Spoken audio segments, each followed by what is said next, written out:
Oi, oi, bem-vindos de volta ao canal! Hoje é dia de Pra Ficar Ligado e a gente vai falar sobre o desenvolvimento das vacinas contra a Covid-19. Nessas últimas semanas, a curva de contágio da Covid-19 aqui no Brasil está entrando num platô, isso após semanas em queda.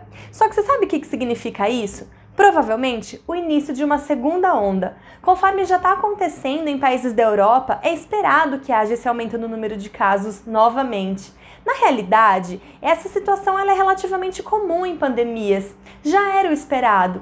E como que a gente pode fazer para se proteger e ter esperança de voltar àquela rotina normal? Bom, usando a máscara o tempo todo, higienizando as mãos, uso de álcool, evitando aglomeração e principalmente evitando locais fechados. Mas isso a gente já está cansado de saber, né?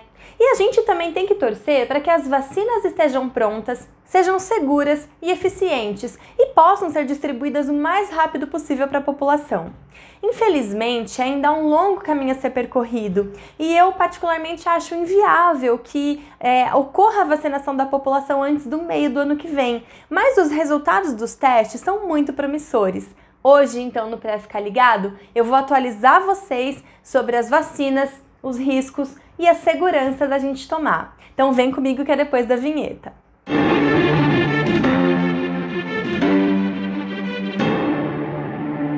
Três vacinas estão sendo muito faladas atualmente. A Coronavac, como é carinhosamente chamada, a vacina da empresa chinesa Sinovac, que está sendo desenvolvida aqui no Butantan. A vacina de Oxford, da AstraZeneca, que está sendo desenvolvida pelo Instituto Fiocruz. E a polêmica vacina russa. Como vocês já devem estar cansados de saber, o desenvolvimento de vacinas precisa passar por etapas que não devem ser puladas. A tecnologia moderna usada atualmente, ela favorece o desenvolvimento de vacinas, porque com o sequenciamento do genoma do agente causador, nesse caso do vírus, é mais fácil de identificar as principais moléculas que agem como antígenos, ou seja, que promovem a produção de células de defesa. Essas moléculas, elas são então testadas em cobaias para que nesse momento seja possível identificar a molécula mais eficaz e a partir daí são feitos testes clínicos em humanos. Esses testes, eles são divididos em 4 fases. Na primeira fase, o foco é testar a segurança da vacina. Por isso, um grupo pequeno de voluntários é vacinado, isolado e monitorado o tempo todo por uma equipe médica. Na segunda fase, que só ocorre se a vacina for realmente segura, um número maior de voluntários recebe essa vacina e começa a se investigar então a eficácia, ou seja, se ela provoca uma resposta imune satisfatória e eficiente. Se os resultados forem positivos, o teste então passa para a fase 3, onde milhares de pessoas recebem a vacina e seguem suas vidas normalmente, sendo avaliadas para saber se elas foram ou não infectadas. Metade dos voluntários para os testes recebe um placebo no lugar da vacina. Isso é importante porque serve como um controle, como uma comparação para que os resultados sejam mesmo fidedignos. Os testes para vacina, eles são randomizados e também são duplo cego, ou seja, a divisão do grupo de quem toma vacina e quem toma o placebo é feita de forma aleatória e nem os voluntários, nem quem está aplicando a vacina sabem se estão aplicando ou recebendo o placebo ou a vacina de verdade. No final do teste é feita uma análise de quantas pessoas foram infectadas. Somente após isso, a vacina recebe registro sanitário e poderá seguir aí para a fase 4, na qual ela é disponibilizada para a população. Se 70% das pessoas que tomaram a vacina forem protegidas, então a vacina é considerada um sucesso. Essa porcentagem garante a chamada imunidade de rebanho, que ocorre quando grande parte da população está imune e reduz a circulação do vírus. Acontece que, pelo fato da gente estar num momento delicado, aí no meio da pandemia, Dimas Covas, que é o diretor do Butantan, ele já classifica como sucesso uma vacina que atinge 50% de eficácia e vai pedir o registro na Anvisa, se essa porcentagem for realmente atingida, e a Anvisa já está concordando com isso. Um outro ponto importante para considerar a eficácia de uma vacina é a duração dessa resposta imunológica. Muitas vacinas, elas param na fase 3, porque mesmo sendo seguras e tendo provocado a resposta imunológica, essa imunidade dura pouco tempo, 3, 6 meses. Acontece que para saber isso é necessário tempo. É por isso que é praticamente inviável que uma vacina esteja pronta ainda esse ano. Mas Flávia, se acontecer da vacina ficar pronta esse ano, eu posso tomar com segurança? Você pode tomar a vacina, mas provavelmente não haverá garantias de que você vai estar imune por bastante tempo. Corre o risco da vacina contra a Covid ser, por exemplo, como a vacina contra a gripe, que é sazonal e aí a gente tem que tomar uma vez por ano. Isso só o tempo e os testes vão confirmar pra gente. Então vamos falar um pouquinho melhor sobre as vacinas que a gente comentou no início do vídeo. Vamos começar pela Coronavac, a vacina de tecnologia chinesa, lá da Sinovac, que está sendo desenvolvida aqui no Instituto Butantan. Ela causa arrepios em grande parte da população, justamente por ser chinesa, né? Que é onde a pandemia surgiu. Mas eu acredito muito na ciência e eu realmente espero que no final desse vídeo vocês já estejam convencidos de que, independente da origem, a vacina que for liberada ela é segura e ela deve ser tomada. Aqui vale uma reflexão importante que também gerou polêmica no último mês sobre a obrigatoriedade da vacinação. Meu papel aqui não é discutir política ou opinar a favor ou contra a obrigatoriedade, mas eu tenho argumentos biológicos que explicam a importância da vacinação da maior parte da população. Você quer um exemplo? Então imagina que alguém que você ama muito esteja doente e passando por um tratamento que debilita demais o sistema imune. Por exemplo, a quimioterapia. Ela faz a imunidade do paciente ficar muito baixa. Pois bem, essa pessoa ela não pode tomar vacina. Isso significa que ela está vulnerável. E se o vírus ou qualquer outro agente infeccioso estiver circulando na população, ela tem grandes riscos de se infectar.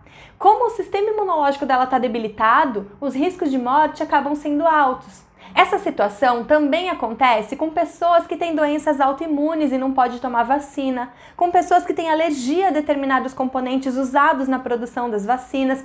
Enfim, vários podem ser os motivos para uma pessoa não poder tomar vacina. Isso significa que nós, que somos saudáveis e podemos tomar a vacina, temos uma obrigação moral de proteger o próximo, de proteger quem não pode se vacinar, de proteger a nossa população, os nossos semelhantes.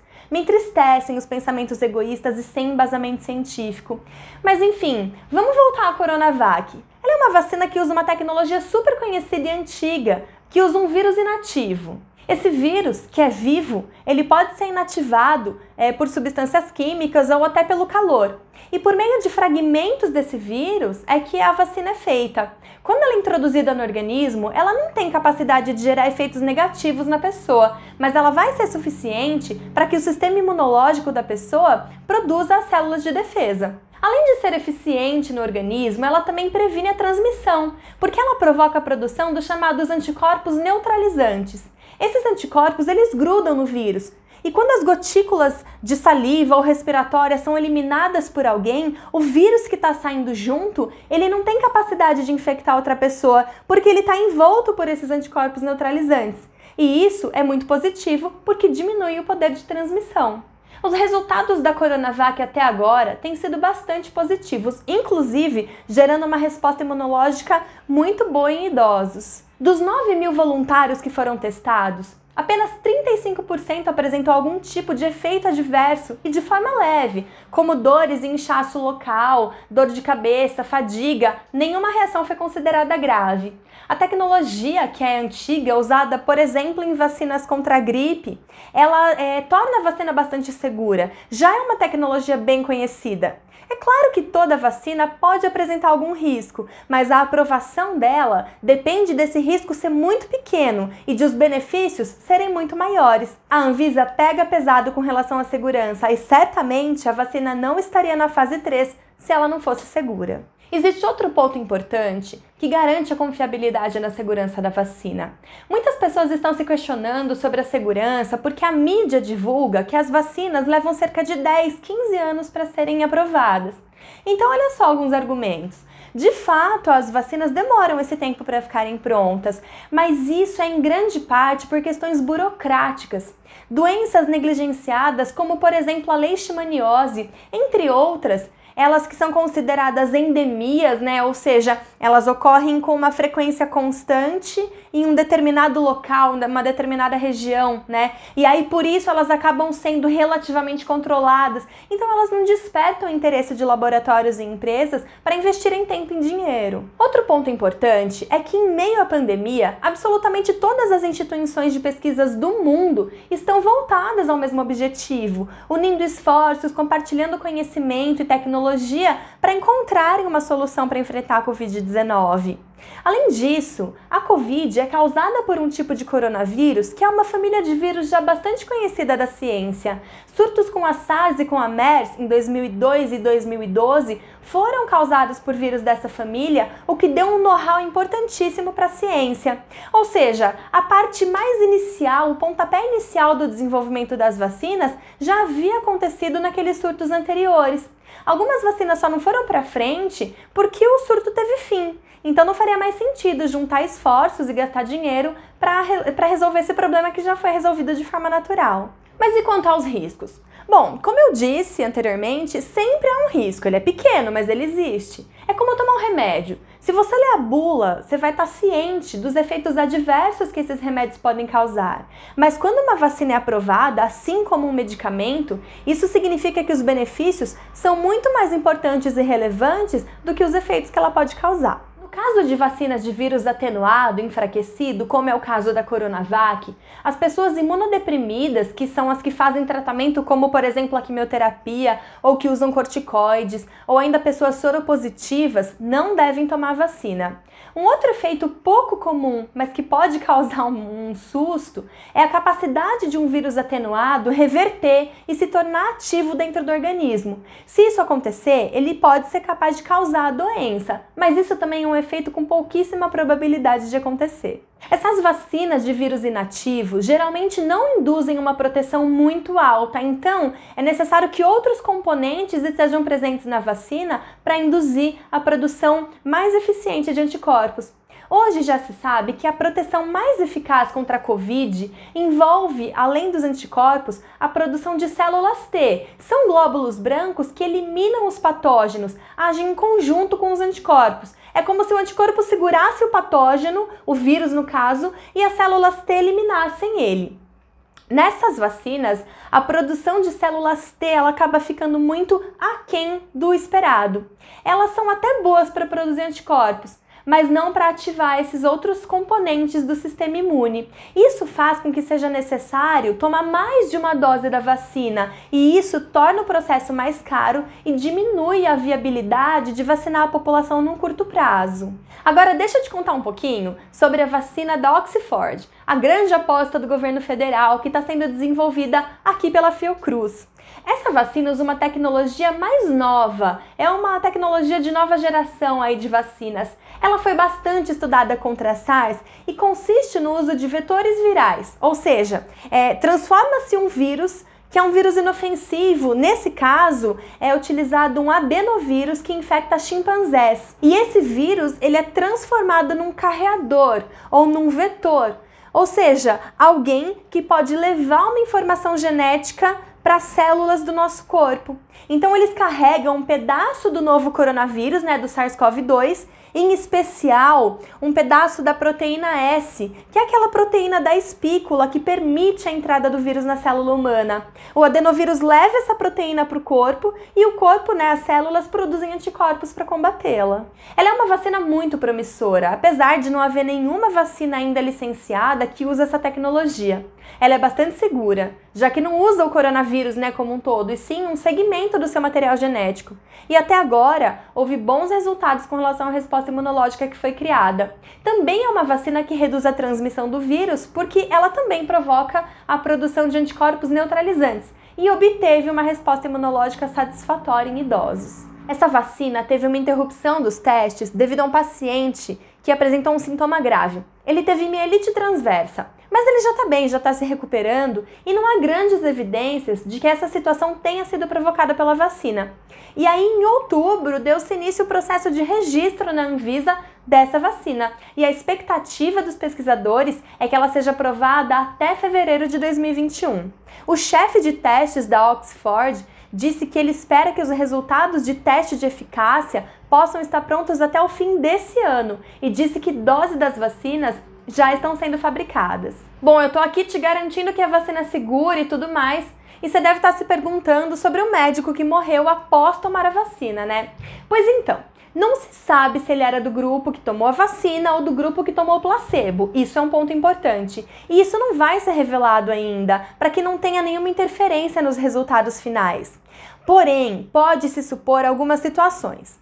Por exemplo, que a triagem teve falhas e que ele não sabia que era do grupo de risco, isso não foi identificado. Ou então que ele era do grupo das pessoas que tomou o placebo e sucumbiu à Covid. E daí a gente tem um outro problema, né, que é a capacidade que o vírus tem de afetar jovens saudáveis. Ou ainda uma terceira opção é que ele tenha sido do grupo que tomou a vacina, mas a vacina não se mostrou eficiente e não protegeu ele, que acabou pegando a Covid. Bom, mas entendendo que a morte dele não teve relação direta com a vacina, os testes seguiram adiante. Como nós comentamos anteriormente, a fase 3, ela exige um tempo razoável para garantir a eficiência da imunidade. Então vamos esperar para ver o que vai dar. Eu acredito que resultados até o fim do ano são muito atropelados. Talvez até o meio do ano que vem a gente tenha um pouquinho mais de garantias sobre a eficácia dessas vacinas.